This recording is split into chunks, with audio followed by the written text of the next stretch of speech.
किंतु जैसे ही आप पूछ ही लेते हैं, ओ कृष्ण तुरंत तैयार हो जाते हैं। अरे यह कुछ करने का प्रयास कर रहा है, मुझे सहायता करनी चाहिए। तो यहाँ पर प्रभुपाद जी बता रहे हैं कि भगवान भगवद गीता में कहते हैं, सम्मोहम सर्वभूतेषु नामेति येस्ति न प्रिया ये भजन्ति तु माम भक्त्या मय्या तेते शापेन। तो भगवान यद्यपि सबको संभाव, सभी के प्रति संभाव रखते हैं, संभाव रखे भी क्यों ना, क्यों भगवान जो है वो सबके बीज प्रदाता पिता है। सर्व योनिषु कौन्तेय मूर्तयः सम्भवन्ति तासम ब्रह्म मदीय राम बीज पिता पिता। तो बीज प्रदाता पिता है कृष्ण सबके। और पिता जो है वो बच्चा नालायक हो या लायक हो, सभी के प्रति समदृष्टि रखता है, सभी की सारी आवश्यकताओं को पूरा करता है। तो भगवान भी हम सभी की आवश्यकताओं को पूरा करते हैं। ऐसा नहीं होता कि वर्षा हो रही है तो सिर्फ ऐसे भक्तों के घर पे हो रही है जो 16 माला जप कर रहे हैं, बाकी लोगों के यहाँ पे नहीं हो रही है। सबके लिए वर्षा समान रूप से हो रही है। लेकिन जो भक्त है और भक्त में ही अंतर होता है कि भक्त जो है भगवान की कृपा को इकट्ठा कर लेते हैं, भगवान और भगवान के भक्तों की कृपा को वो संचित कर लेते हैं। लेकिन इतर लोग जो है भगवान और भगवान के भक्तों की महिमा को ना समझ करके वो उनके प्रति अपराध करते हैं। तो यही अंतर होता है। तो भगवान इस जगत में हम सभी के निकट सबसे सन्निकट अगर कोई व्यक्ति है तो वो कृष्ण है। तो हम अपने चरित्र का, अपनी सोच का, या हम क्या चाहते हैं, इन सब चीज को सभी लोगों से छुपा सकते हैं, सभी लोगों को बरगला सकते हैं, सभी लोगों को भ्रमित कर सकते हैं। लेकिन एक व्यक्ति को हम कभी भ्रमित नहीं कर सकते, वो है भगवान। और हमारे सबसे सन्निकट रहते हैं, हमारे हृदय में निवास करते हैं। तो हमें समझना होगा कि अगर हमारा सबसे बड़ा कोई सुहृद है तो वो भगवान ही है। हमारी प्रार्थनाओं को अगर कोई सुन रहा है तो भगवान ही है। तो हम क्या करते हैं, हम ऐसे लोगों को शरण चाहते हैं, ऐसे लोगों को, ऐसे लोगों से हम अ, अपेक्षा रखते हैं जो जो हमें लगता है कि हमारे सुहृद है, लेकिन हमारे सुहृद होते नहीं है। इस जगत में सारे संबंध जो है स्वार्थ पर निहित है। जब तक हम एक दूसरे का स्वार्थ पूरा करते रहते हैं तब तक हमारा संबंध होता है। और जैसे हम एक दूसरे का स्वार्थ पूरा करना बंद कर देते हैं, हमारे संबंध का नाश हो जाता है। लेकिन भगवान के साथ हमारा शाश्वत संग है, शाश्वत संबंध है। भगवद गीता में भगवान कहते हैं, माम वैश्य जीव लोके जीव भूते सनातना मना इंद्रियाणी शस्त्राणी प्रकृति स्थानी कर्षति। तो माम वैसे जीव लोके जीव भूत सनातन, तो जीवात्मा और परमात्मा जो है सनातन संगी है। हम क्या कर रहे हैं, प्रकृति की तीनों गुणों के अंदर बद्ध होकर के, भौतिक जगत में बद्ध होकर के भगवान को भूल गए। लेकिन अगर भगवान को स्मरण करें तो वो स्मरण भी भगवान हमारा सुन लेते हैं।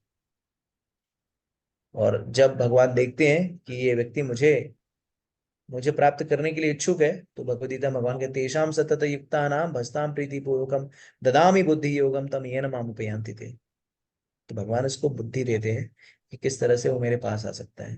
जैसे आप सभी लोग सुबह, आप सभी लोग भगवान के भक्ति में लगना चाहते थे, तभी तो सुबह 5 बजे उठ गए।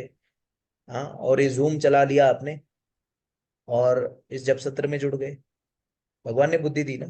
क्यों? क्योंकि आप भगवत प्राप्ति करने के लिए तीव्र थे। अगर आप चाहते तो रजाई तान के सो भी सकते थे, ये नहीं जुड़ते, क्या कर रहे थे आपको।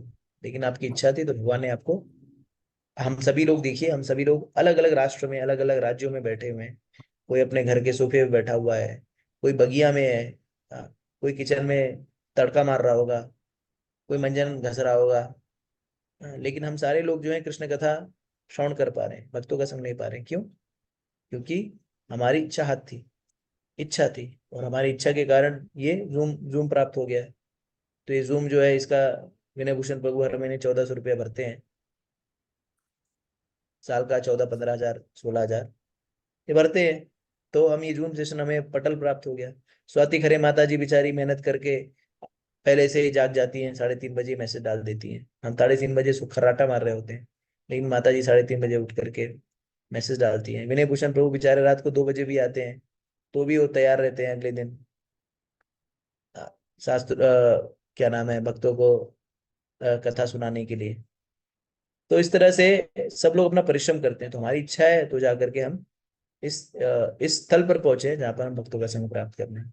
और जब हम आप भगवान को प्राप्त करने के लिए तीव्र होते हैं तो भगवान आपकी सारी सारी चीजों को, सारी चीज आपके साथ आदान प्रदान करते हैं। और ये आदान प्रदान कैसे, ये आदान प्रदान बहुत ही सुस्पष्ट है। जैसे हमें अगर कोई पड़ोसी अगर हलवा बना के देगा तभी हम उसको जाकर बदले में उसको पूड़ी और सब्जी देंगे। तो भगवान और भगवान की भक्ति अनुभव का विषय है। भक्ति कोई ज्ञान, कोई कोरा ज्ञान नहीं है। भक्ति जो है अनुभव है। और ये अनुभव कब आएगा? जब हम तीव्रता से लगेंगे। तो जो जितनी ही तीव्रता से भगवान की भक्ति में लगेगा, भक्तों उतनी ही तीव्रता से भगवान उसको अपना चरित्र, अपना अनुभव देते रहेंगे, या अपना स्वभाव उसको प्रदर्शित करते रहेंगे। और ये प्रदर्शन बाकी लोगों के जीवन में प्रदर्शित क्यों नहीं होता? क्योंकि उनके जीवन में जो है भगवान को देखने का जो चित्त रूपी दर्पण है उसमें मलिनता है। चैतन्य महाप्रभु ने कहा है कि जब तक ये चित्त रूपी दर्पण मलिन से स्वच्छ नहीं बनेगा तब तक हम भगवत साक्षात्कार नहीं कर पाएंगे। तो हम लोग ये जो नाम जप करते हैं, हरे कृष्णा कृष्ण कृष्ण हरे हरे, हरे राम राम राम हरे हरे, ये नाम जप क्या करता है? ये नाम जप हमारे चित्त की मलिनता का, दर्पण का मार्जन करता है। और दर्पण धीरे धीरे शहने शहने जैसे साफ होने लगता है, वैसे वैसे थोड़े थोड़े अनुभव जो है हमें आने लगते हैं। और जब व्यक्ति का चित्त पूर्ण रूप से स्वच्छ हो जाता है, जब उसके हृदय में कोई भी कल्मश नहीं रह जाता नाम जप करने से, भक्तों की सेवा करने से, भगवान की सेवा करने से, तो उसका हृदय जब पूर्णतया स्वच्छ हो जाता है तो वो अपने स्वरूप को ठीक तरह से देख पाता है, और फिर वो समदर्शी हो जाता है। फिर किसी से बैर नहीं रखता, किसी से ईर्ष्या नहीं रखता। वो जानता है कि सबके हृदय में कृष्ण परमात्मा रूप में निवास करते हैं। सम्मोहम सर्वभूतेषु नामेधि अस्ति ना प्रिया, ये भजंती तु मां भक्त्या मय्या तेति सुशापे। तो समदर्शी का स्तर आ जाता है। अगर हमें जो है किसी के अंदर दोष दिखाई दे रहे हैं, अगर हमें किसी के अंदर कुछ मलिनता दिखाई दे रही है, तो दोष उसके अंदर नहीं है, दोष हमारे अंदर है। हम अभी समदर्शी के भाव को नहीं पहुंच पाए। हमारा चित्त जो है वो स्वच्छ नहीं है। हमें भगवत साक्षात्कार का जो स्तर है अभी तक पहुंचा नहीं। तो हमें उस स्तर पर पहुंचना है जब हम पूर्णतया जो है कृष्ण युक्त हो जाए।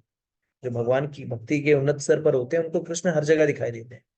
अभी हमें कृष्ण तभी दिखाई देते हैं जब हमारे स्वार्थों की पूर्ति होती है, जब हमारे जीवन में कुछ बूटी बूटी अच्छा होता है, तो हम सोचते हैं, देखिए ये माला जप करना काम कर रहा है। जैसे कल मैं एक कथा सुन रहा था, उस कथा में मैंने सुना कि वो भक्त जो है वो लोग गए थे कहाँ पर? वो गए थे पुस्तक वितरण करने के लिए। और फिर एक बड़े व्यापारी के यहाँ पे गए थे। तो उस व्यापारी ने कहा, भक्त लोग मिलने जाना जा रहे थे, तो उस व्यापारी ने कहा कि उसके जो सहायक ने कहा कि आप लोग रुकिए, अभी साहब जो है वो किसी जरूरी मीटिंग में व्यस्त है। फिर कुछ देर के बाद भक्तों को बुलाया गया, भक्त लोग गए। तो वो लोग उनसे पुस्तक के लिए धन मांग रहे थे, भगवद गीता के वितरण के लिए। तो इसी समय में बात चल निकली। तो उसमें से एक जो व्यापारी का मित्र था, वो भी व्यापारी था। उसने कहा कि आप जो है फलाना बाबा के पास जाइए, वो बाबा बहुत काम के हैं, और उनके पास जाइए।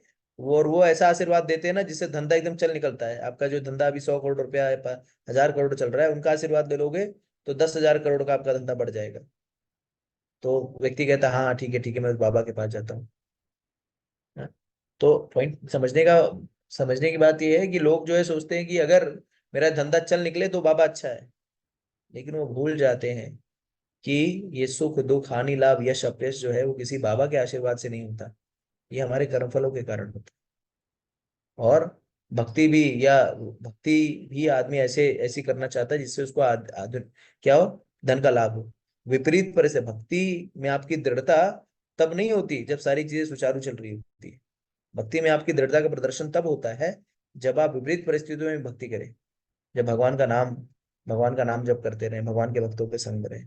विपरीत परिस्थितियों में जो भक्ति कर लेता है वही वास्तविकता में भक्ति करने की योग्य हो पाता है। क्योंकि विपरीत परिस्थितियां जब आती हैं जीवन में, तो भक्त का भी जो निर्धार रहता है वो भी डावाडोल हो जाता है। सोचता है, अरे ये देखो मैंने इतना नाम जप किया, इतनी सेवा की, रोज मंदिर जाता था, रोज जो है मैं ये करता था, लेकिन मेरे जीवन में कष्ट आ गया। हाय है भगवान भी कितने अंधे हैं। ठीक है। लेकिन भगवान कहते हैं कि भगवद गीता में कहते हैं, तेषाम सतत युक्ता नाम भजताम प्रीति पूर्वकम ददामि बुद्धि योगम तम येन उपयांति ते। लेकिन जो भक्त परिस्थितियों के विपरीत, ये परिस्थितियां कैसी भी हो, भगवान की सेवा में संलग्न रहता है और भगवान का नाम जब निरंतर करते रहता है, भगवान क्या करते हैं, हर स्थिति परिस्थिति में उसको बुद्धि देते हैं कि वो उनको कैसे प्राप्त करते हैं। तो जिसको जिसको भगवान के ऊपर पूर्ण श्रद्धा है, जो कृष्ण के ऊपर पूर्ण रूप से शरणागत है, उसके जीवन में स्थितियां भी विपरीत आएंगी, लेकिन चूंकि उस स्थितियों, विपरीत स्थितियों की भी वो भगवान की कृपा समझेगा, इसके लिए सदैव आनंद से युक्त रहेगा। भगवान के भक्तों की मनोदशा क्या होती है जब विपरीत परिस्थितियां आती है जीवन में? तो भगवान के भक्त सोचते हैं कि भगवान की कृपा ही है, भगवान मेरे कर्म फलों को काट रहे हैं। मैं इससे भी अधिक प्राप्त करने का अधिकारी था, लेकिन भगवान की महती कृपा से मेरा कष्ट जो है बहुत ही सरलता से निकल जा रहा है। और अगर उनके जीवन में कोई आनंद आता है तो भी वो लोग चिंतित नहीं होते हैं। वो जानते हैं कि आनंद का भी मूलभूत कारण कृष्ण ही है, उनकी कोई योग्यता नहीं। तो इस मनोदशा में चाहे यश हो अपयश हो जय पराजय, भगवान भी हमें कहते हैं ना तितिक्षुआ। अगर हम तितिक्षुआ से पूर्ण होकर के स्थिति परिस्थितियों कैसी भी हो, लेकिन भगवान की भक्ति में अगर रमे हुए हैं, हरे कृष्णा कृष्णा कृष्णा हरे हरे, हरे राम राम राम हरे हरे, तो हम भगवान को प्राप्त होंगे, भगवान को प्रिय होंगे, भगवान उनके हमारे साथ आदान प्रदान करेंगे। हरे कृष्ण।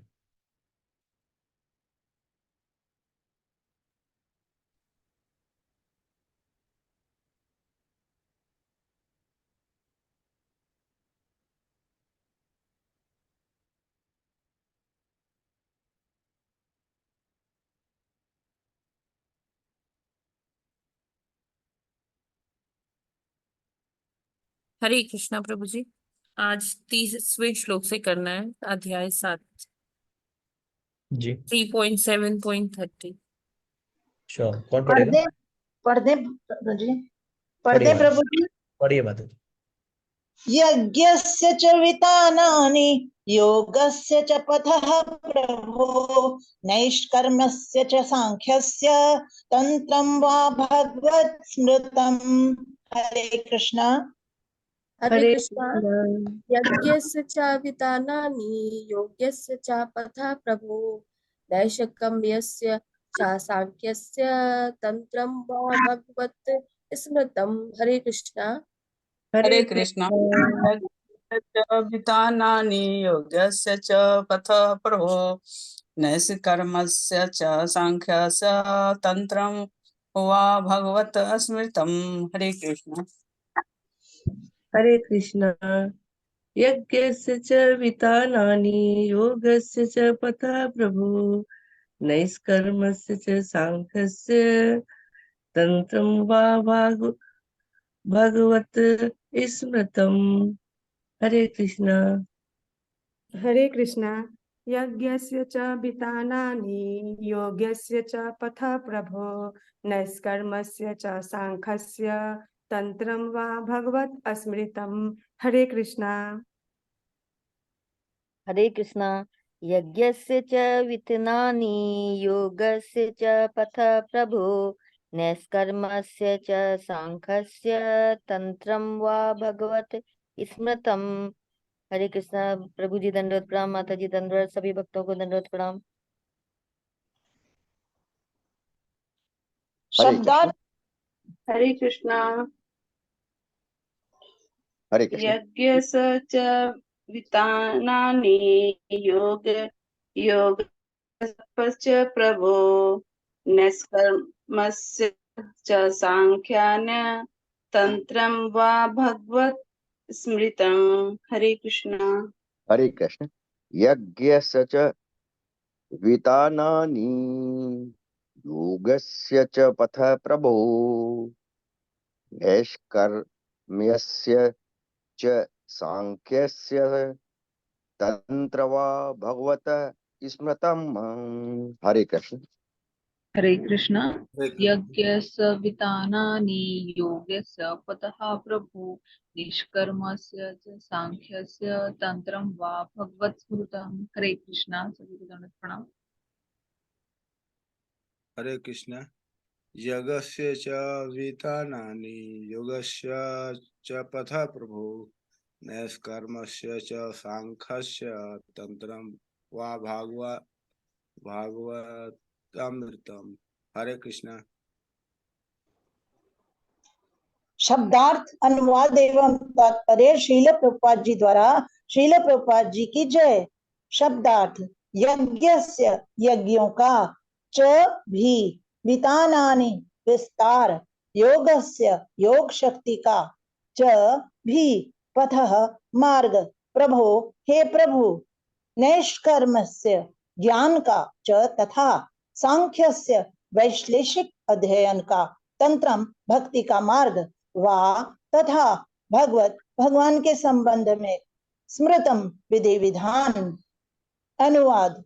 कृपया विभिन्न यज्ञों के विस्तारों तथा योग शक्तियों के मार्गों, ज्ञान के वैश्लेषिक अध्ययन, सांख्य तथा भक्तिमय सेवा का उनके विधि विधानों सहित वर्णन करें।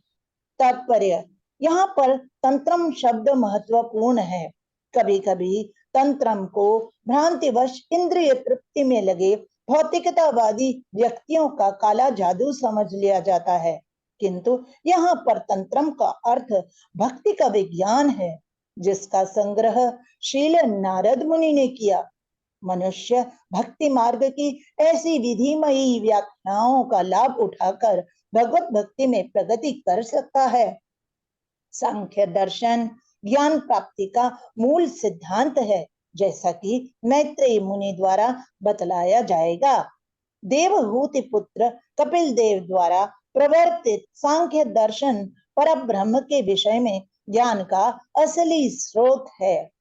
जो ज्ञान सांख्य दर्शन पर आधारित नहीं है, वह मानसिक चिंतन है और उससे कोई वास्तविक लाभ नहीं प्राप्त हो सकता। हरे कृष्णा, हरे बोल।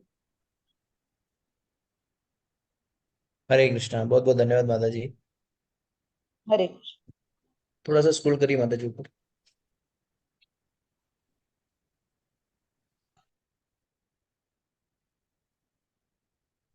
ओम ज्ञानतिम्रान्धस्य ज्ञानाञ्जनशलाकया चक्षुरुन्मिलितं येन तस्मै श्रीगुरुवे नमः। श्रीचैतन्यमनोभीष्टं स्थापितं येन भूतले स्वयं रूपा कदा मह्यं ददाति स्वपदान्तिकं। वन्देऽहं श्रीगुरो श्रीयुतापदकमलं श्रीगुरुवैष्णवंश श्रीरूपं साग्रजातं साकं रघुनाथान्वितं तं सजीवं साद्वैतं सावधूतं परिजनसहितं कृष्ण चैतन्य देव श्री राधा कृष्ण पादान साधु ललिता श्री विशाखान्वितांश। नमो ओम विष्णुपादाय कृष्णपृष्ठाय भूतले श्रीमते भक्तिवेदांत स्वामी नमस्ते सरस्वती देवे गौरवाणी निर्विशेष शून्यादि पाश्चात्य देश जय श्री कृष्ण चैतन्य नित्यानंद श्री गदाधर शास्त्री गौर भक्तवृंद। हरे कृष्ण कृष्ण कृष्ण हरे हरे हरे राम राम राम हरे। मुखम करोति वाचालं पंगुं लंघयते यत्कृपातमहं वन्दे श्रीगुरुदीनतारिणं। नमो विष्णुपादाय कृष्णाय भूतले श्रीमते।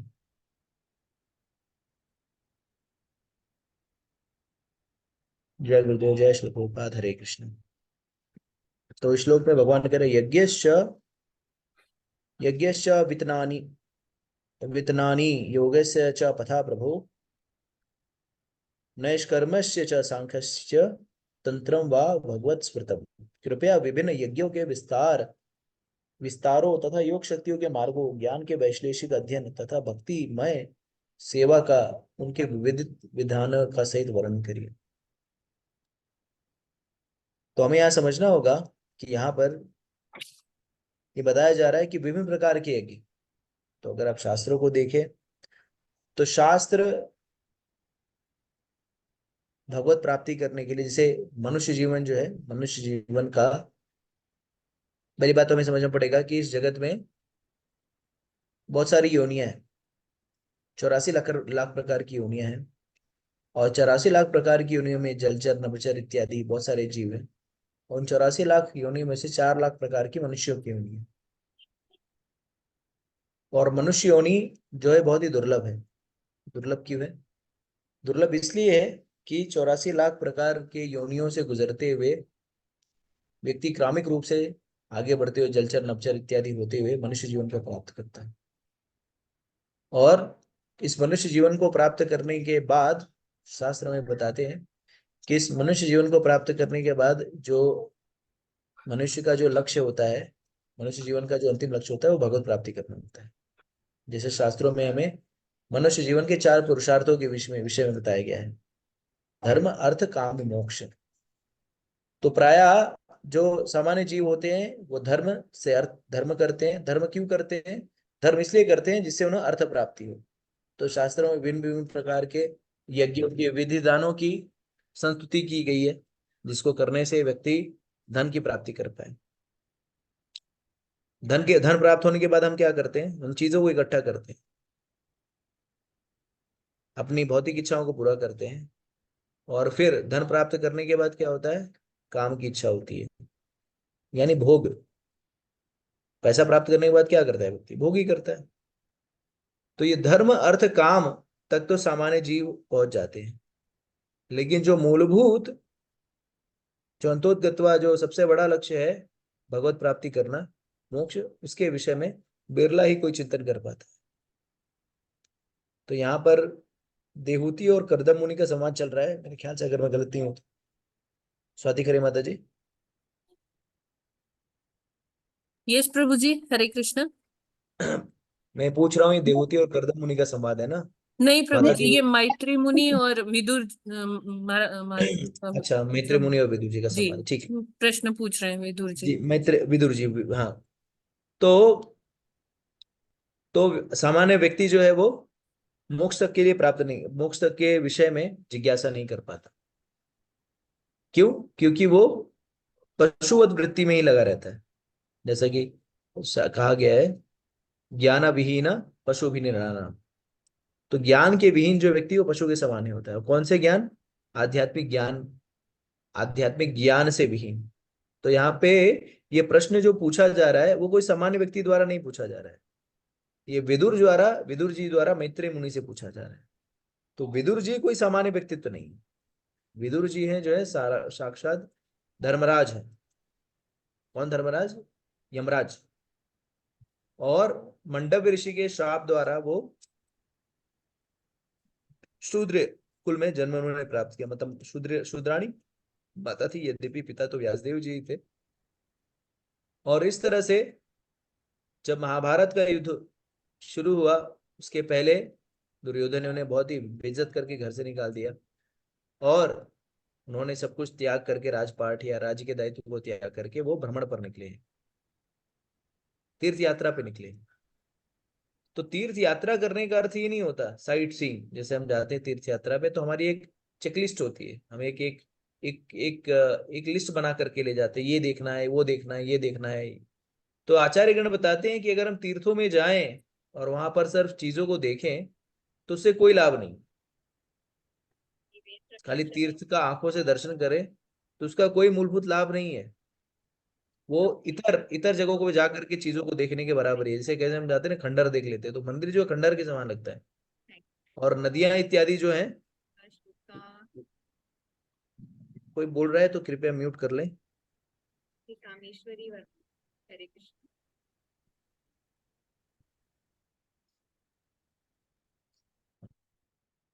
तो तीर्थों पर जाते हैं तो तीर्थों पर खाली दृष्टि से सब चीजों को देखने की इच्छा से जाते हैं, तो सिर्फ क्या हो जाता है, आंखों का तीर्थ हो जाता है। वास्तविकता में तीर्थ का मूलभूत अर्थ होता है जब हम जाएं और वहां पर भक्तों से, साधुओं से श्रवण करें, तब जाकर के तीर्थ यात्रा करने का वास्तविक लाभ प्राप्त होता है। सिर्फ दर्शन करने से हो सकता है भौतिक चीजें आपको कुछ मिल जाए, आप बाजार में जाकर के कुछ आर्टिफैक्ट, क्योंकि लोग जाते हैं ना तो कुछ लेना चाहते हैं। जैसे अगर मान लीजिए वृंदावन गए तो कहते लाओ बाजार में यहाँ पर क्या क्या क्या मुख्य रूप से मिलता है, मैं उसको ले जाना चाहता हूँ। तो यात्रा में जब कभी कई भक्त आते नए नए तो मुझसे यही पूछते हैं कि प्रभु जी आप ले आए हैं, बहुत अच्छी बात है, यहाँ से क्या ले जा सकते हैं, यहाँ पे क्या फेमस है। अयोध्या आते सब पूछो यहाँ पे क्या फेमस है, तो वहां पे सबसे बड़ा फेमस भगवान का नाम है, उसको कोई ले जाना नहीं चाहता। तो तीर्थ पर जब जाएं तो तीर्थ पर जाने का मूलभूत उद्देश्य होता है कि भक्तों से श्रवण करें। जैसे आचार्यगण हमें बताते हैं कि तीर्थ को हम भौतिक दृष्टि से नहीं देख पाएंगे, तीर्थ को हमें आध्यात्मिक चक्षु से देखना पड़ेगा, आध्यात्मिक कानों से देखना पड़ता है। तीर्थ को आंखों से नहीं देख पाएंगे, कानों से देख पाएंगे। कानों से देख पाएंगे मतलब भक्तों के मुख से भगवान की लीला स्थलियों के जब हमें विषय का पता चलेगा, तब उस स्थल को देख करके हमारे अंदर भाव प्रकट हो।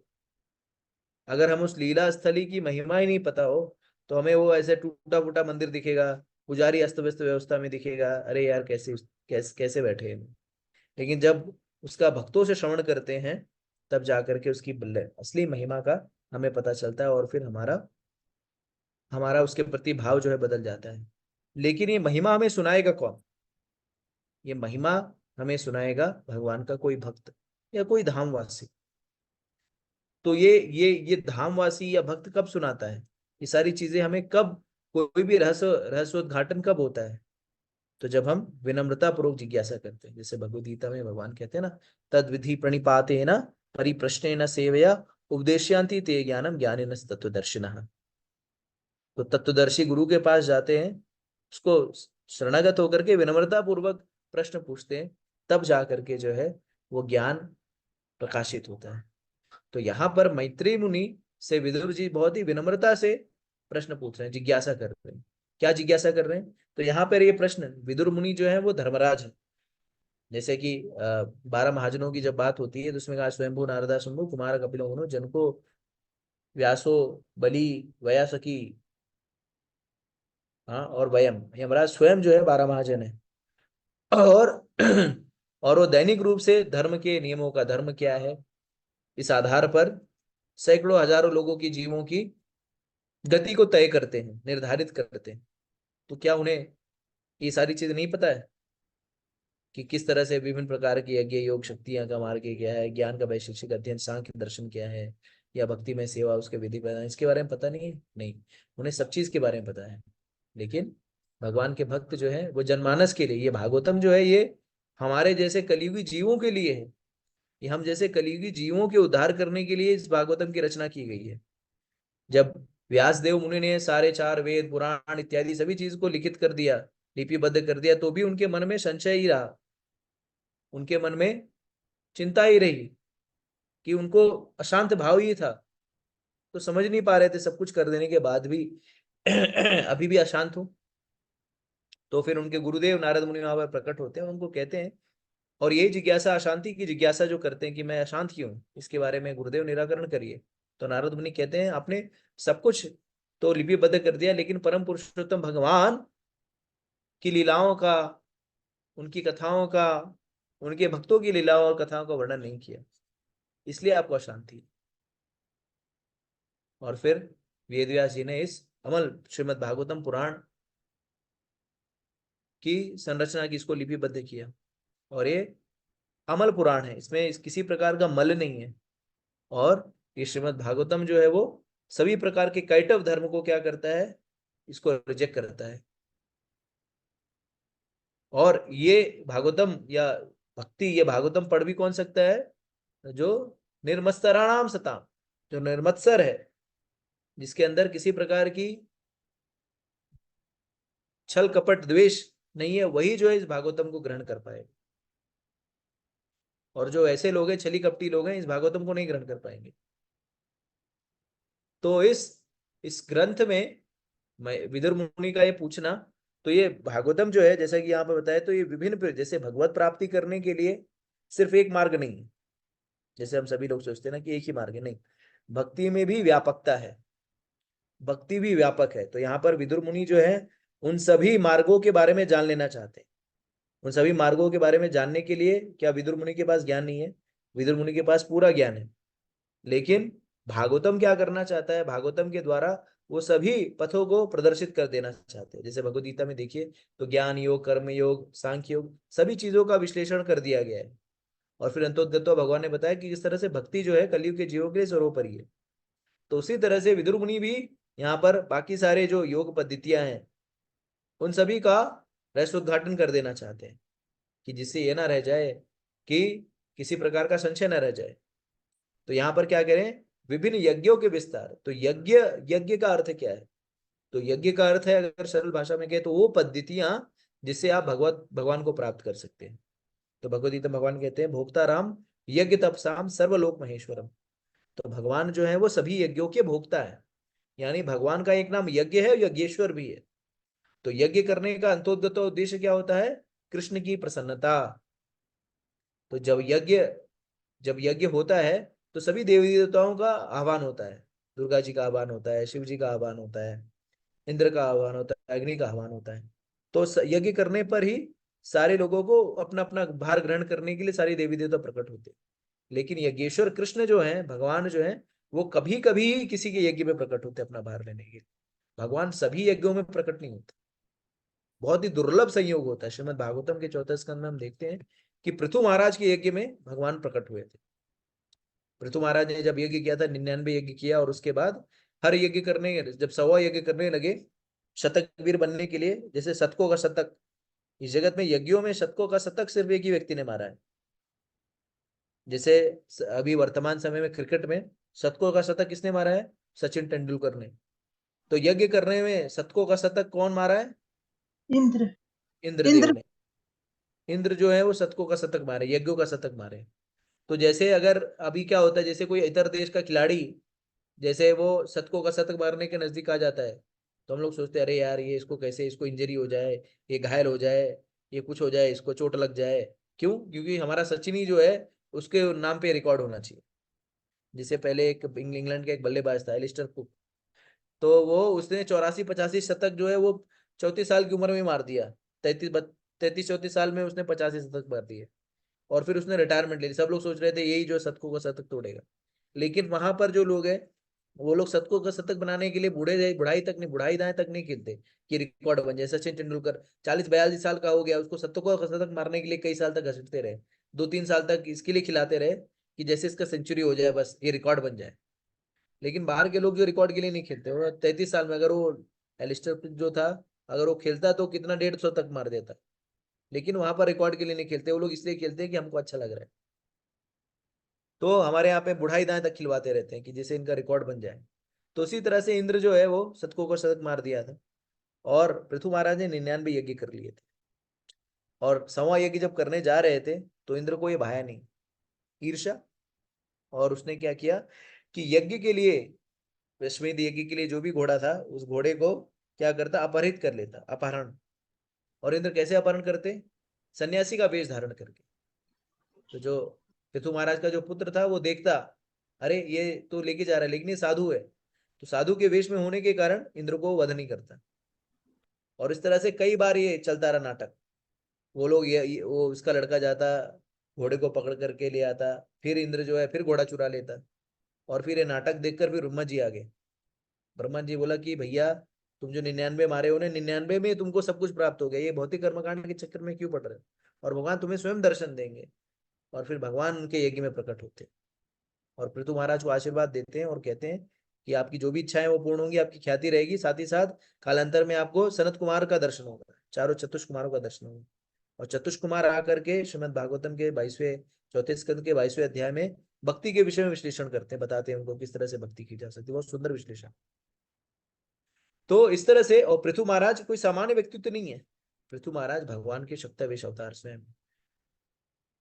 तो भगवान तो सारे यज्ञ की पूर्णाहुति तब होती है, सारे पूर्ण यज्ञों की पूर्णाहुति तब होती है जब यज्ञ में भगवान प्रकट हो जाए। तो यज्ञ का मूलभूत उद्देश्य होता है कृष्ण की प्रसन्नता, और दूसरा कोई उद्देश्य नहीं। तो कृष्ण को प्रसन्न करने के लिए बहुत बहुत मार्ग है। जैसे मैंने कहा कि भक्ति में व्यापकता है, तो कभी ये नहीं सोचना चाहता है चाहिए कि मेरा ही मार्ग सही है। हम प्राय क्या करते हैं, भक्त लोग दूसरे लोगों को जज करते हैं, उनको हम उनकी उनकी भक्ति का आकलन करते हैं अपने द्वारा। अरे ये नाम ये फलाने गुरु जी जो है ये कर रहे हैं, अच्छा ये नाम जप नहीं कर रहे हैं क्या, ये हमारी तरह नाम जप नहीं कर रहे, अरे सीताराम सीताराम कर रहे हैं, मतलब ये भक्त नहीं, कम भक्त है। ऐसा नहीं है। हमें ये समझना होगा कि हम सभी लोग जैसे 10वीं में, जैसे हम 10वीं में जाते हैं पढ़ाई करते हैं, तो विभिन्न विभिन्न प्रकार के बोर्डों से हम लोग संलग्न रहते हैं। जैसे हम लोग सीबीएसई बोर्ड है, आईसीएसई बोर्ड है, और एसएससी बोर्ड है, उत्तर प्रदेश बोर्ड है, अलग अलग बोर्ड से कर रहे हैं। तो अगर कोई उत्तर प्रदेश बोर्ड में पढ़ने वाला व्यक्ति बोले अरे सीबीएसई वाले गधे हैं, या ये मेरी किताब क्यों नहीं पढ़ रहे, तो ये उसका अज्ञान और मूर्खता है। उसी तरह से हम सभी लोग, हम अपनी पुस्तक पढ़ने के अधिकारी हैं, लेकिन इसका अर्थ ही नहीं कि हम दूसरे की पुस्तक को खंडित करें या उसको हम निराधार करें। हम सभी लोग अपने अपने हिसाब से मार्ग पर लगे हैं। हो सकता है हाँ, जैसे शास्त्र में बताते हैं कि जो कृष्ण भक्ति कर रहा है वो कैसे है, वो भक्ति में लिफ्ट पे आरूढ़ है। लिफ्ट क्या करती है, अगर जैसे एक बहुमंजिला इमारत है तो उसमें सीढ़ियां भी होती है और लिफ्ट भी होता है। तो मान लीजिए 50 मंजिल की इमारत है, तो उसमें अगर कोई लिफ्ट में चढ़ जाए तो 50वीं मंजिल पर वो 1-2 मिनट में पहुंच जाएगा। लेकिन अगर कोई सीढ़ियों से आए तो उसको कई घंटे लग जाएंगे पहुंचने में। लेकिन मार्ग पर तो वो भी है ना, हम ये नहीं कह सकते ना वो मार्ग पे नहीं है, वो भी मार्ग पर है, लेकिन धीरे धीरे शनै शनै करके रहे। हमारी ये कृपा है, भगवान की हमारे ऊपर कृपा है कि हम जो है एक प्रामाणिक मार्ग पर हैं, जो हम कृष्ण भक्ति में लगे हैं, जो हमें तीव्रता से उठा देगा भक्ति के उन्नत स्तर पर। लेकिन इसका ये हमें अधिकार नहीं मिलता कि हम बाकी लोगों की भर्त्सना करें। तो सभी लोग जो है अपने अपने हिसाब से, भगवान भी कहते हैं कि सभी लोग जो है अपने अपने हिसाब से भक्ति कर रहे हैं, और अंतोगत्वा जो देवी देवताओं की भक्ति कर रहे हैं वो परोक्ष रूप से मेरी भक्ति कर रहे हैं, अविधि पूर्वकम, लेकिन कर तो भगवान की भक्ति रहे हैं। तो हमें यही सोचना चाहिए कि अगर कोई भी किसी प्रकार से भगवान की भक्ति में लगा है तो उसका निरादर नहीं करना चाहिए, उसको कमतर आंकने की आवश्यकता नहीं है। हम जिस मार्ग में हैं उस मार्ग का हम उस मार्ग को सिरोधार्य करेंगे। और बाकी लोग जो जिस मार्ग पर हैं तो उनकी हम भर्त्सना नहीं करेंगे। क्यों? क्योंकि वो भी क्रमिक रूप से आगे अग्रसर होने का प्रयास कर रहे हैं। तो उसी तरह से भगवत प्राप्ति करने के लिए अलग अलग व्यवस्था की गई है। कोई जैसे भगवान को समझने के लिए 3 स्तर होता है। श्रीमद् भागवत में कहा गया है, वदंती तत्व विदस तत्वम यज्ञानम अदव्यम ब्रह्मेति परमात्मेति भगवान इति शब्दते। तो भगवान को 3 स्तर पर समझा जा सकता है, ब्रह्म, परमात्मा और भगवान। तो ये ब्रह्म की अनुभूति कब होती है? ब्रह्म की अनुभूति तब होती है जब व्यक्ति नैति नैति करके सारी चीजों को क्या करता है, सारी चीजों को काटता रहता है। यानी वो इस तत्व को जानने की जिज्ञासा में रहता है कि कौन सा तत्व जो है संपूर्ण है, कौन सा तत्व जो है शाश्वत है। तो कहता है शरीर शाश्वत नहीं है, ये घर शाश्वत नहीं है, ये जगह शाश्वत नहीं है। तो क्या शाश्वत है? तो शाश्वत करते करते वो ऐसे स्तर पर पहुंचता है जहां पर उसको समझ में आता है कि सब कुछ निराकार है, और वो सोचता है ये ब्रह्म ज्योति ही सब कुछ है। तो उस तरह से वो ब्रह्म की स्थिति में पहुंचता है। फिर भगवान की दूसरी अनुभूति होती है, वो है परमात्मा की। तो परमात्मा, तो ये ब्रह्म की अनुभूति जो है वो सारी चीजों को रिजेक्ट करने से होता है। बाहरी रूप से हम सारी चीजों को देखते हैं, उसको खंडित करते करते करते हम ब्रह्म के स्तर पर पहुंचते हैं कि सब कुछ ब्रह्म ज्योति है, प्रकाश है। लेकिन ये दूसरा स्तर जो है परमात्मा का, वो आंतरिक स्तर है। यानी हम अंतरात्मा में उस परम सत्य को खोजने का प्रयास करते हैं। तो ये अष्टांग योग की विधियां जो है, तो जो अष्टांग योग की जो विधि है वो परमात्मा के स्तर पर हमें ले जाती है, जिसमें हम क्या करते हैं, पतंजलि योग सूत्र के द्वारा अष्टांग योग की, जैसे भगवद गीता के 6ठे अध्याय में भगवान ने बताया है कि हमें यम नियम का पालन करना है, कुछ चीजें करनी, कुछ चीजें नहीं करना, इंद्रिय निग्रह करना है, और क्या नाम है, एकांत स्थान में जाना है, कुशाग्रास को बिछाना है, मृगशाल पर बैठना है, कमर पूरी एकदम सीधी होनी चाहिए, ना आंखें पूरी बंद हो ना पूरी खुली हो, नाक के आगे में देखना चाहिए, और धीरे धीरे क्रमशः किसी भगवान के स्वरूप का हमें ध्यान करना चाहिए। और तो हम इस स्तर पर पहुंच पाते हैं कि भगवान जो है वो हमारे परमात्मा रूप में हमारे हृदय में विद्यमान है। तो दूसरे प्रकार का यज्ञ है जिसमें हम भगवान की अनुभूति कर पाएंगे। इसी तरह से सांख्य योग का विश्लेषण, जैसा कि यहाँ पर सांख्य योग में क्या करते हैं, हम चीजों को, सारे तत्वों को एनालाइज करते हैं, सारे चीजों का विश्लेषण करके इस स्तर पर पहुंचते हैं कि हम आत्मा है। जैसे शरीर जो है पंच महाभूत से बना है, 5 तत्व ये हो गए, फिर स्थूल तत्व हो गए, मन बुद्धि अहंकार, फिर आंख के अवयव हो गए, स्वरूप हो गया, गंध हो गया, रूप हो गया, स्पर्श हो गया, फिर इस तरह से 24 तत्व, और आत्मा जो है 24वां तत्व। तब जाकर के हम समझ पाते हैं कि हम शरीर नहीं, आत्मा, विश्लेषण करके। और फिर जो चौथा तरीका है वो भक्ति का तरीका। तो जब हम आत्मा के तो जब हम आत्मा को जानते हैं कि आत्मा जो है वो प्रभावशाली है, आत्मा जो है वो परमात्मा का अंग है, और परमात्मा का, भगवान का बहुत बड़ा प्रभाव है, वो भक्त वत्सल है, दीन वत्सल है, कृपा वत्सल है। तब जाकर के जब हम उनकी लीलाओं के बारे में सुनते हैं कि किस तरह से उन्होंने गजेंद्र, जो कि पशु था, जो कि हाथी था, उसका उद्धार किया, जब उसने द्रौपदी का उद्धार किया, जब उसका चीरहरण हो रहा था, जब उसने सुदामा का उद्धार किया, जब उसने बलि महाराज का उद्धार किया। भगवान इतने भक्तवत्सल हैं, शक्तिशाली हैं, सब कुछ धन धान्य प्रदान कर देते हैं। तो हम क्या होते हैं, शरणागत हो जाते हैं। और जब शरणागत हो जाते हैं भगवान के, तो जब भगवान, और ये सारी चीजों के विषय में कौन बताएगा, जब गुरु के पास आएंगे, प्रामाणिक गुरु के पास शरणागत होंगे। तो प्रामाणिक गुरु क्या करेगा, हमें, हमारे संबंध को भगवान से, कृष्ण से जोड़ेगा, और वो जोड़ने की प्रक्रिया को गुरु बताता है। तो जैसे हम सारे लोग श्रील प्रभुपाद से जुड़े हुए हैं, तो श्रील प्रभुपाद जी ने हमें क्या कहा कि किस तरह से हम कृष्ण को प्राप्त कर सकते हैं, उस विधि को हमें बताया। तो श्रील प्रभुपाद जी ने किस विधि का अनुमोदन किया, तो श्रील प्रभुपाद जी ने हमें कहा कि हमें क्या करना है, हमें नियमित रूप से भगवान के पवित्र नामों का जप करना है, क्योंकि कली काल में नाम ही जो है वो सबसे सर्वोपरि है। कलियुग केवल नामाधारा, सुमिर सुमिर न रुतरे पर, कलेर दोष निराजन अस्ति योग को महान होना, कीर्तनादेव कृष्ण से मुक्त संग परम वचे। तो कलियुग में भगवान का नाम ही सर्वोपरि है। और फिर उन्होंने उस विधि को पाल बताया, और हम लोग क्या करते हैं, उस विधि का अनुपालन करते हैं, नियमित रूप से कम 16 माला का जप करते हैं। हरे कृष्णा कृष्णा कृष्णा हरे हरे, हरे राम राम राम हरे हरे। तो 16 माला का जप करते हैं, और साथ ही साथ कुछ चीजों का निषेध किया उन्होंने। क्या निषेध किया, कि हमें किसी प्रकार का मांस भक्षण नहीं करना है, किसी प्रकार का व्यसन नहीं करना है, किसी प्रकार का पर स्त्री पर पुरुष गमन नहीं करना है, और जुआ इत्यादि नहीं करना। तो इस तरह से इन सारे चीजों का पालन करके हम, इन सारे विषय वस्तु का पालन करके हम भगवत प्राप्ति आसानी से कर पाते हैं। तो इसका अर्थ नहीं कि जो बाकी जो विधियां हैं वो हो सकता है व्यवहारिक ना हो, जैसे भगवद गीता की 6ठे अध्याय में जब अष्टांग योग की संस्तुति भगवान करते हैं तो अर्जुन क्या कहते हैं, चंचला ही मना कृष्णा प्रमति बलवा दृढ़ तस्याम निग्रह मन्ये वायरो प्रसु दुष्करम। तो हे कृष्ण, ये जो मार्ग आपने बताया ये बहुत ही कठिन है मेरे लिए, पर व्यवहारिक नहीं। क्यों? क्योंकि मेरा मन बहुत चंचल है, मैं इस मार्ग का अनुपालन नहीं कर सकता। तो फिर भगवान क्या कहते हैं 6ठे अध्याय के आखिर में, योगी नाम अपि सर्वेशाम मद गतेरंतरात्मना श्रद्धावान भजते यो माम से योग बता।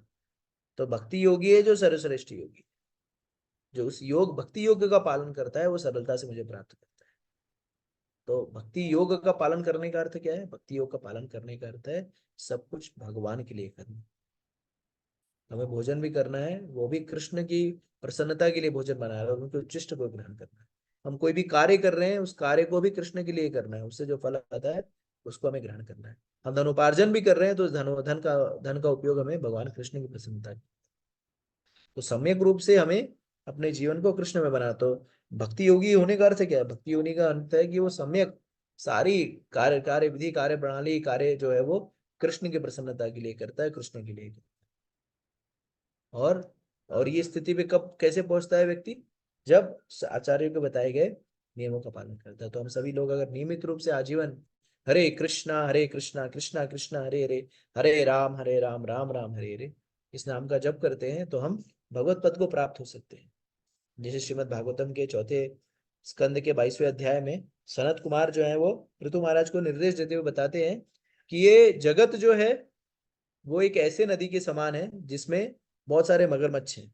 तो मगरमच्छ क्या है? परेशानियां हैं, दिक्कतें हैं, कष्ट, पीड़ा, ये सारी चीजें।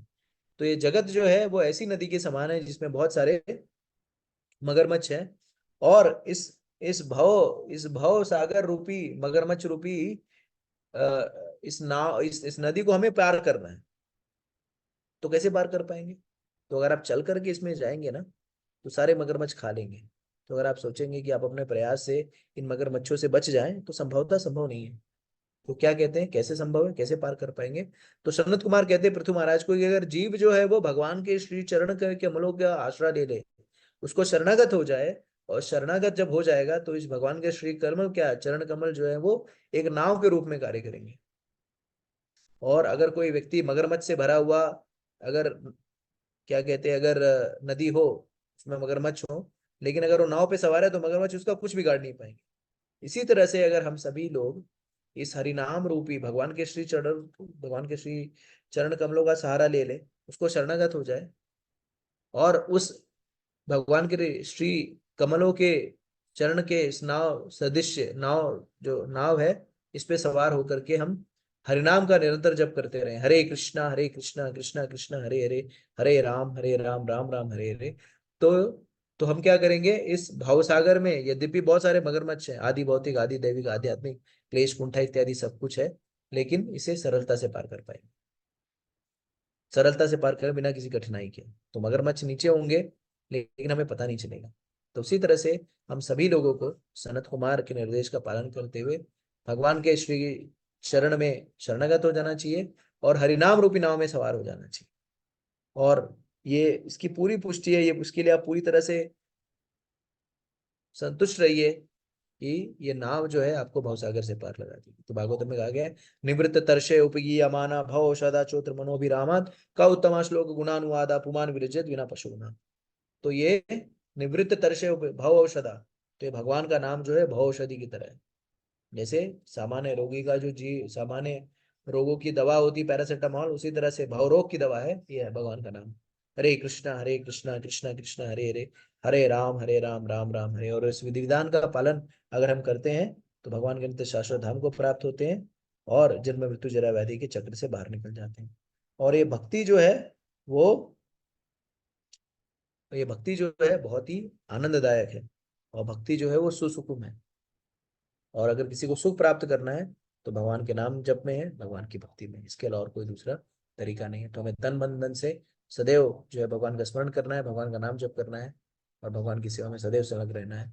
और इस तरह से हम इस भक्ति में विधि का पालन करके हम भगवान के शाश्वत धाम को सरलता से प्राप्त कर पाएंगे। हरे कृष्ण।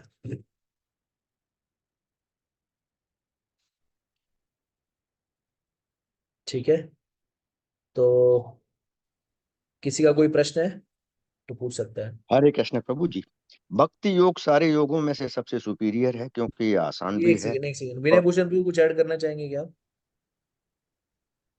नहीं नहीं प्रभु, आपने जो बताया बहुत ही क्लियर है। बस एक चीज इस पे क्लियर कर दीजिएगा प्रभु। जैसे मंत्र का तो हम लोगों को पता है कि मंत्र क्या है, ठीक है। तो ये तंत्र क्या है? तंत्र जो मेरा अंडरस्टैंडिंग ये प्रोसेस है क्या? देखिए तंत्र विद्या जो होती है वो भी जैसे जो तमोगुणी लोग होते हैं ना, उनके लिए तंत्र विद्या का उपयोग होता है, जैसे प्रभुपाद जी। और इतर इतर जो शास्त्रों में भी बताते हैं तंत्र विद्या के बारे में, तो कई लोग जो है इसे गलत तरीके से देखते हैं। तांत्रिक जो है ना, वो स्त्री पुरुष के संग से विषय में देखते हैं, लेकिन ये तमोगुणी लोग इस तंत्र विद्या का उपयोग करते हैं, जिसमें नाना प्रकार के कर्मकांड होते हैं, और उस कर्म कांडों का उपयोग करके वो देवी देवता को प्रसन्न करने का प्रयास करते हैं। ओके, ठीक है ठीक है प्रभु। जी। तो जैसे शास्त्र भी जो है वो गुणों के आधार पर है, तो अलग अलग आधार से जो है, अलग अलग प्रकार से जो है क्रमिक रूप से आगे बढ़ने का बजाय, तो उसमें तंत्र विद्या भी है, जिसमें विभिन्न विभिन्न कर्मकांड अनुष्ठान का प्रावधान है कि आप ये अनुष्ठान करिए, आप ये अनुष्ठान करिए, 10 दिन पानी ना पीजिए, या 4 दिन जो है खाली भूखे रहिए, या ये प्रकार का अन्न लीजिए, इस तरह के जो है प्रावधान बताए गए, जिसमें तपस्या जो मूलभूत रूप से है। लेकिन सामान्य भक्तों को, हम सारे भक्तों को ये सब इन सब पचड़ों में पढ़ने की आवश्यकता नहीं है। जैसे अष्टांग योग की विधियां भी हैं, तो जिसमें आपको हम्म। कुशाग्रास पे बैठना है, ये सब हमारे लिए भक्ति योग ही सर्वोपरि है। तो जैसे मैंने कहा कि 10वीं पास करने के बहुत सारे बोर्ड है, एसएससी है, सीबीएसई है, अलग अलग बोर्ड है। तो हमें जो सरलतम बोर्ड है उसका जो कलयुग के लिए जो व्यवहारिक बोर्ड है, वो भक्ति योग, उसमें हमने दाखिला ले लिया है। और अगर हम हरे नाम जप करेंगे, हरे कृष्णा कृष्णा कृष्णा हरे हरे, हरे राम राम राम हरे हरे, भक्तों के संग में रहेंगे, तो हम सरलता से लिफ्ट का उपयोग करके 50वीं मंजिल पर पहुंच जाएंगे भगवान के नाम। कठिनाई वाला रास्ता चुनने की आवश्यकता नहीं। ठीक है। ठीक ठीक। ओके। कुछ ऐड करना चाहते हैं आप तो ऐड कर सकते हो। नहीं नहीं प्रभु, thank you. Yes, Kishore Kumar Jagtiani प्रभु। हरे कृष्ण प्रभु जी। भक्ति हम्म, योग सारे योगों में जो भगवान प्राप्ति के लिए, आध्यात्मिक उन्नति के लिए सुपीरियर है, उसमें भी हरि नाम खास तौर पे। लेकिन जो यज्ञों के लिए कहा गया है, जो यज्ञ हैं अग्नि में आहुति डाल के जो लेते हैं, उसमें बताया गया कि भगवान हमेशा, कृष्ण भगवान हमेशा मौजूद रहते हैं। तो जो भगवत प्राप्ति के लिए, चाहे कथा हो, चाहे वो भगवान के गुण हो, चाहे हरि नाम का जप हो, ये भी योग हैं। इसमें भी सदा कृष्ण भगवान मौजूद रहते हैं, ये भी तो जी। योग है। भगवान का नाम और नामी में कोई भेद नहीं है। ठीक है। नाम नामाकारी बहुधा निज सर्वशक्ति। तो भगवान का नाम जब करते हैं तो भगवान भगवान भिन्न नहीं। जैसे कल ही मेरी विनय भूषण प्रभु के साथ में चर्चा हो रही थी कि जब हम नाम नाम में भेद नहीं करते तो फिर सीताराम जप करने में क्या दिक्कत है? मतलब समझने की विषय वस्तु ये है कि भगवान के नाम जो है वो सर्वशक्तिशाली है, और जब हम कृष्ण कहते हैं तो कृष्ण वहां पे उपस्थित होते हैं। ठीक है। तो और जैसे भगवत कलयुग में जीव जो है वो सब चीजों में ये अपना नफा और नुकसान देखते हैं ना। हम कोई भी अनुष्ठान करते हैं तो देखते हैं मेरा कम से कम पैसे में हो जाए। जैसे आज जो मोहिनी एकादशी के महात्म्य में वो जो धर्मपाल का लड़का है, वो बोलता है कि कौंडिन्य ऋषि से पूछता है कि महाराज ऐसा कोई बिना धन का उपाय बताइए जो इसमें धन खर्च ना करना पड़े और मैं सारे पापों से मुक्त हो जाऊं। तो फिर कौंडिन्य ऋषि कहते हैं कि आज मोहिनी एकादशी है, उसका व्रत पालन कर ले। तो हम लोग कोई भी कार्य करते हैं तो कम इनपुट में ज्यादा मैक्सिमम आउटपुट चाहते हैं। तो भगवान ने इसके लिए भक्ति को सरल कर दिया। पत्तनम पुष्पम फलम तोयम एवं व्यक्त्या प्रक्षति। तो आप पानी दे दो प्रेम से, कुछ नहीं चाहिए मेरे को, मैं इसको स्वीकार कर लूंगा, ये भक्ति है। तो इसके लिए हरिनाम, जैसे आपको कहा जाए कि मैं 1 लाख रुपए का अनुष्ठान कराता हूँ किशोर कुमार प्रभु, हर हफ्ते करना है और उससे आपको भगवत प्राप्ति हो जाएगी, यज्ञ कराएंगे, तो आप बोलेंगे यार नहीं नहीं हमारे पास इतना, मुझे भगवत धाम नहीं जाना है, यहीं पे रहूंगा। ठीक है।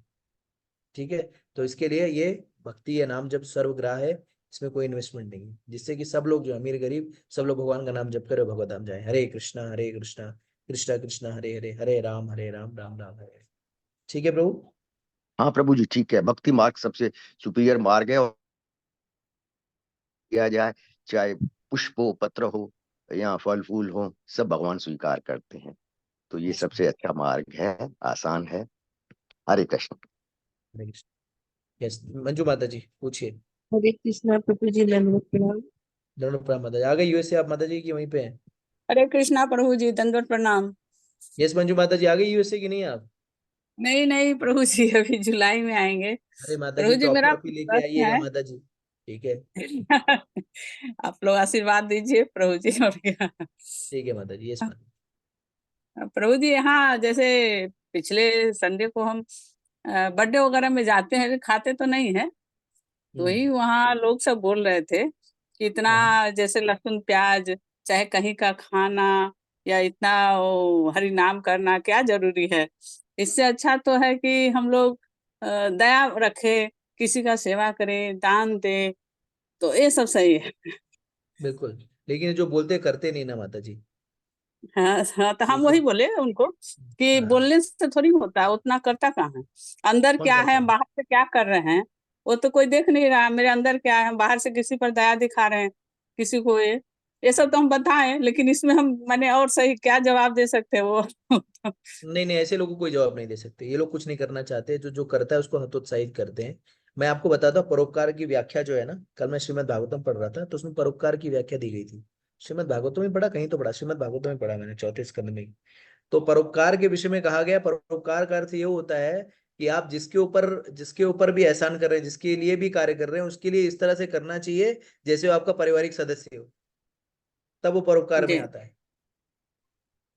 हाँ, तो ये परोपकार होता है। ये नहीं है कि कोई ठंडी में ठुठुर रहा है, 8 लोग उसको कंबल दे दिए, परोपकार नहीं होता। और फिर खाने की व्यवस्था कौन करेगा? जी जी। हाँ, तो अगर आपका परिवार का सदस्य है तो आप उसको खाना भी पूछेंगे ना, हाँ, भाई पूरा खाना खा ध्यान दे। रख। हाँ, सब सम्यक रूप से ध्यान करेंगे ना, तब परोपकार होता है। ये नहीं कि उसको कंबल पहना दो, ये लो हो गया परोपकार, नहीं। ठीक है, तो ऐसे लोगों को आप कुछ जवाब नहीं दे सकते, आप उनके लिए केवल प्रार्थना कर सकते हैं। और हमें ऐसे हाँ, वही लोगों है से कि बहस क्या कर ऐसे कहीं लोगों कुछ से बहस फंक्शन होता करने है में। तो। हाँ। हाँ, तो जाते हैं लेकिन कुछ खाते नहीं है। कहीं कुछ फंक्शन हुआ तो चले हम्म। गए, लेकिन खाना वाना तो नहीं, अपना घर आए फिर खाएं। तो तो वही उनको हमको समझा रहे ये हैं। बोल सकते हैं, उनको ये बोल सकते हैं, अगर अगर वो सुनने के लिए रेडी है तो उनको बोलिए कि जब जैसे शरीर है, तो शरीर में पोषण देने के लिए आँख कान नाक मुंह है, सब कुछ है। तो पोषण हम एक ही मुंह में खाना डालते हैं तो सबको मिल जाता है ना, कि जी। अलग अलग से तो इसको भोजन देने की आवश्यकता पड़ती नहीं है। उसी तरह से इस जगत के जो स्वामी है वो भगवान है, और सारे जो चीजें उनसे ही निकली हुई है। तो जैसे जड़ में पानी डालने से पत्ते पत्ते को प्राप्त हो जाता है, उसी तरह से भगवान की भक्ति करने से सब कुछ अपने आप सुचारू हो जाता है। इतना उनको बोल तो सकती है, और इससे ज्यादा कोई तो वही तर्क नहीं। कैसे हम मानेंगे कि हाँ ये कृष्ण जी ही भगवान है। इसमें बहुत सारे है, जैसे शंकर जी है, तो ये है, मैंने बहुत सारे नाम लिए कि ये सब है, ये सभी तो भगवान ही है। तो तो फिर हम ऐसे कैसे जगह पे कहेंगे। उनको बोलना चाहिए कि शास्त्र प्रमाण है, और इससे ज्यादा हाँ, इसके लिए बहस करके आप नहीं जीत सकते, और तो जीतने हम की बोले कि आवश्यकता यही भागवतम में भी चाहे गीता में सब तो ये कृष्ण जी का ही, विष्णु जी का ही सब है, वर्णन किया हुआ सब। नहीं। जी बिल्कुल सही कहा आपने। जी जी। हरे हरे कृष्णा कृष्ण। प्रभु जी, दंडवत हरे प्रणाम। कृष्ण। यस, रेणु माता जी या कोई प्रश्न पूछ रहे थे? हरे कृष्णा प्रभु जी, दंडवत प्रणाम। यस माता जी।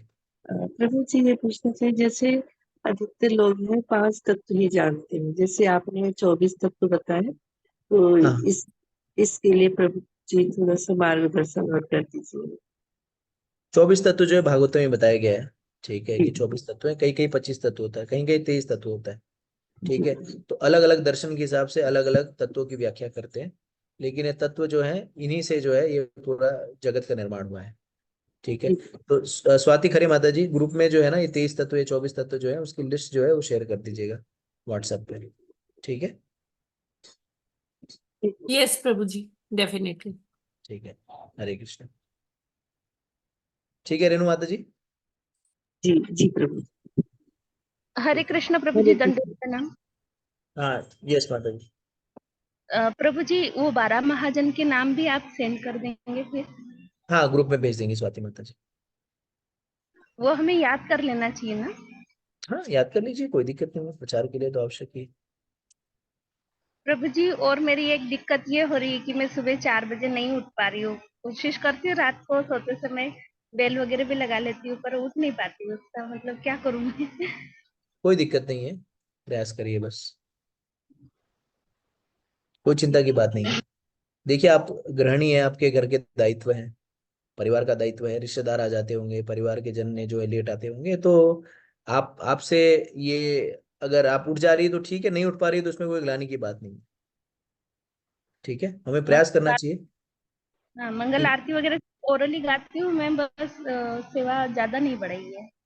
नहीं नहीं, आप नाम जप करिए, अपने परिवार का दायित्व, अपने परिवार के लोगों का ध्यान रखिए। आपके परिवार जन है, उनकी उनके लिए भगवान को भोग लगा करके भोग भोजन दीजिए, और श्रवण करिए, यही आपके लिए सेवा है। ठीक है, हरे कृष्णा, दंडवत प्रणाम। दृढ़। हरे कृष्ण जी। वैशाली माता जी, आप प्रश्न पूछे थे, आपसे अनुरोध है, हाँ जो प्रश्न पूछे वो हैंड रेज कर ले। हाँ। हाँ, यस अच्छा, प्रभु। जी माता जी हाँ बताइए। प्रभु जी, तो वो ब्रह्म और अब्रह्म में क्या डिफरेंस है? ब्रह्म, अब ब्रह्मा किस कॉन्टेक्स्ट में पूछ रही हैं आप, ये समझा नहीं मैं। ये ब्रह्म पर ब्रह्म और भगवान में, उसमें तो अब्रह्म आ हाँ, जाता है ना, ब्रह्म वो वाला। परमात्मा, हाँ ब्रह्म परमात्मा भगवान, तो ब्रह्म जो है वो निराकार ब्रह्म ज्योति है, जिसमें भगवान का प्रकाश है। ठीक है, तो ब्रह्म हो गया।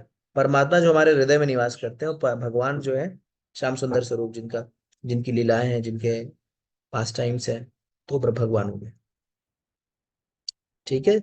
उसमें अब्रह्म आ जाता है ना प्रभु जी, ब्रह्म और अब्रह्म में डिफरेंस आ नहीं जाता नहीं, है ना। अब्रह्म अब्रह्म भुवनालोका का जो अर्थ है कि जो ब्रह्मलोक तक जो जाते हैं, जो ब्रह्मलोक के स्तर पर, या ब्रह्मा जी के लोग सत्यलोक तक पहुंचते हैं, वो लोग जो हैं वो नीचे गिर जाते हैं, वो भगवान के धाम नहीं जाते। लेकिन जो मेरे लोक में चला जाता है, वो भगवान में, जो मेरे लोक में आ जाता है, वो पुनः नहीं आता, ऐसा है। तो जो ब्रह्मा के लोक में जाता है, ब्रह्मा के लोक तक, यानी ब्रह्मा के लोक तक अगर कोई पहुंच गया, तो ब्रह्मा का लोक जो है भौतिक जगत में है। लेकिन जो मेरे लोक में चला जाता है आध्यात्मिक जगत में, एक बार उसमें चला गया तो उसको वापस नहीं आना पड़ेगा, ये है उसका अर्थ। स्पष्ट है।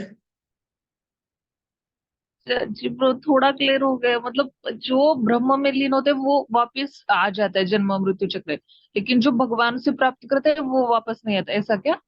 हाँ हाँ, जो ब्रह्म में लीन हो जाते, तो ब्रह्मा और ब्रह्म अलग अलग है। तो हाँ भगवान का यस ब्रह्म प्रभु जी। ज्योति जो है, ब्रह्म जो बोलते हैं ना, ब्रह्म, वो भगवान हम्म। की शक्ति, वो भी एक प्रकार की मुक्ति है। लेकिन वो मुक्ति में क्या होता है कि कुछ काम नहीं होता। ठीक है, हाँ यस। कुछ उसमें एंगेजमेंट नहीं होता, तो व्यक्ति वहां से पतन हो सकता है।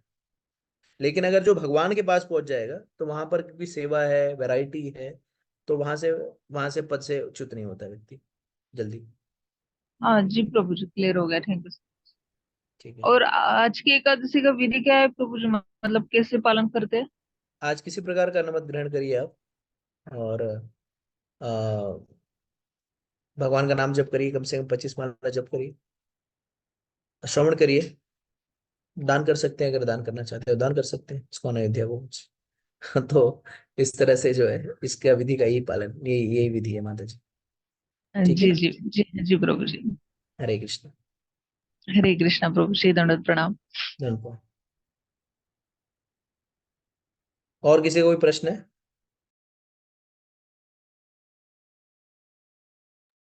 हरे कृष्ण प्रभु जी। ये हाँ, ब्रह्म एक जो सेकंड है विशालु माता अपूर्ण। जी, हम लोग जो है नेक्स्ट 24 तारीख को, 23 तारीख को पंढरपुर आ रहे हैं, तो अगर आप आएंगे जी तो जी प्रभु। हम लोग वेट कर सकते हैं पंढरपुर।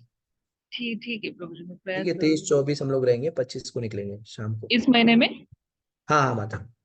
ठीक है, लेकिन प्रभु जी 30 तारीख को आ जाइए, क्योंकि मुख दर्शन चालू हो रहा है, क्योंकि अभी मंदिर बंद है ना। अच्छा, दर्शन दर्शन बंद कब तक, कब खुलेगा। अभी 30 तारीख को मुख दर्शन चालू होगा, 1 जून से पद दर्शन, धर्म दर्शन चालू होगा, मतलब भगवान के चरण दर्शन शुरू हो जाएंगे। अच्छा अच्छा, तो अभी हम लोग आएंगे तो हमें बाहर से ही दर्शन मिलेगा, भगवान को स्पर्श करने नहीं मिलेगा। नहीं नहीं मिला, सिर्फ आपको नामदेव पायरी का दर्शन मिलेगा। भगवान का क्योंकि दर्शन भी नहीं मिलेगा। नहीं नहीं, चारों दरवाजे बंद है अभी। ओ। हाँ, अभी 30 तारीख को आएंगे तो सिर्फ मुख दर्शन मिलेगा आपको। अच्छा अच्छा अच्छा अच्छा अच्छा अच्छा, तो हमें तो पता ही नहीं था, हमने तो टिकट टुकट बुक कर लिया सब। अरे, मैंने स्टेटस को डाला था, मुझे भी याद नहीं था, मैं बताने वाली थी सब। अच्छा ठीक है, अब धाम में तो आ ही जाएंगे, अब दर्शन भगवान विठलनाथ नहीं देंगे तो भी बाकी और जो पुंडलिक वगैरह का है, चंद्रभागा नदी का, वहीं पे भजन करेंगे, और क्या। जी जी जी प्रभु जी। हाँ ठीक है। यस किशोर कुमार। श्री कृष्ण प्रभु जी। ब्रह्म यस। भगवान की, कृष्ण की अपूर्ण अनुभूति है, हाँ उनकी शक्ति है। लेकिन बहुत सारे बार भगवान में और ब्रह्म में डिफरेंस किया जाता है कि जो निर्गुण जीव है उसके लिए ब्रह्म शब्द यूज होता है, और भगवान कृष्ण के लिए पर ब्रह्म शब्द यूज होता है। नहीं नहीं, ब्रह्म शब्द जो है कई बार जीव के लिए भी इस्तेमाल होता है और परमात्मा के लिए भी इस्तेमाल होता है, तो अलग हाँ अलग जगह पे उसको अलग अलग हाँ, उपयोग किया जाता है। लेकिन इसी को ही डिफरेंशिएट करके पर ब्रह्म बहुत सारी बार यूज हाँ, करते तो हैं। ब्रह्म के ऊपर जीवात्मा को भी ब्रह्म कहा जाता है और परमात्मा को भी ब्रह्म कहा जाता है, लेकिन परमात्मा जो पार ब्रह्म है उनका जो प्रभाव क्षेत्र है वो बहुत ही विशाल है। ठीक है प्रभु जी, हरे कृष्ण। हरे कृष्ण। ठीक है, चलेगा। तो 7:09 हो गए, तो और किसी को प्रश्न नहीं है तो फिर मैं यहाँ ड्रॉप होता। स्वाति करे माता जी, आप आगे जो है इसको जारी रखिए। Hare thank you so much Krishna प्रभु जी। प्रभु जी। Hare thank you Krishna. प्रभु जी, दंडवत प्रणाम। Thank you so much. दंडवत प्रणाम प्रभु जी, हरे कृष्णा। तो इसी के साथ हम आज का सत्र यहीं पर समाप्त करते हैं। हरे कृष्णा प्रभु जी। हरे कृष्णा माता जी, दंडवत प्रणाम। हरे कृष्ण प्रभु जी, हरे कृष्ण माता जी, जी, दंडवत हरे कृष्णा माता जी, सभी को एकादशी की बहुत बहुत शुभकामनाएं। माता जी, आज नमक नहीं खाना चाहिए, सेंधा नमक। पता नहीं माता जी, मैंने तो नहीं सुना ऐसा। माता जी, ग्रंथराज जितनी भी श्रीमद् एकादशी है। भागवतम की जय। जय जगत गुरु श्रील प्रभुपाद की जय। जय। अनंत कोटि वैष्णव भक्त वृंद की जय। नामाचार्य हरिदास ठाकुर की जय। वाञ्छाकल्पतरुभ्यश्च कृपा सिन्धुभ्यैव च पतितानां पावनेभ्यो वैष्णवेभ्यो नमो नमः। हरे कृष्णा, सभी को हरे दंडवत कृष्णा प्रणाम। हरे कृष्णा माता जी को दंडवत। हरे कृष्णा सभी माताओं को दंडवत प्रणाम। प्रभु जी को भी दंडवत प्रणाम। जी सभी को दंडवत प्रणाम। व्रत वाला नमक तो खा लेते हैं माता जी। हाँ जी, सेंधा नमक खा सकते हैं जी। हाँ ठीक है।